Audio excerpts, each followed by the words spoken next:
Ano yan, tumalsik pa yan. Ako naman lang, naglalako ako, tumalsik pa yan. Buti pa naman yan. Kasi nakita niya, orderan daw niya. Kasi nainggit siya kasi, no. Wala eh, kasi yung may kumain doon, nagkamali ng piga. Ayun, tumalsik sa uniform. Piniga ba naman yung ulo? Eh, siyempre, may takip yan, di ba? Pag dito mo piniga yan, sa dulo, obligado talagang bubuslak yan. Dapat dito.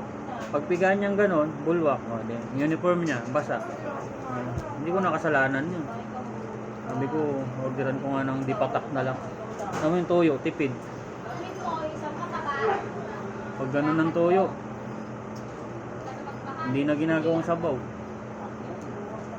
Ano lang yun? 164. Basta sale. Huwag kang bibili ng hindi sale. Friday ko binili yun. Monday dumating. 164. Apat na piraso na. May shipping 70 yata o 60. O di mo nasa 200 plus. Pwede na. Ganda pa tingnan.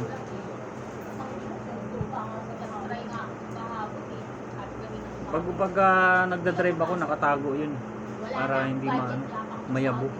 Kasi ano yun eh, bote. Pag nagdadrive ako nun, nakaipit yun. Sa kanin, saka sa mga plato. Tapos mararamdaman ko naman kapag tumutunog eh. Kasi pagka hindi mo matansya yung galaw mo dun, basag yun. Bote. Kala ko nung una plastic. Bote pala. Nakita niya pala yun. Wala pa kayong lagay ng kutsara eh. Hindi ko pa in-order, naka-add to cart pa lang. Hindi ganun no.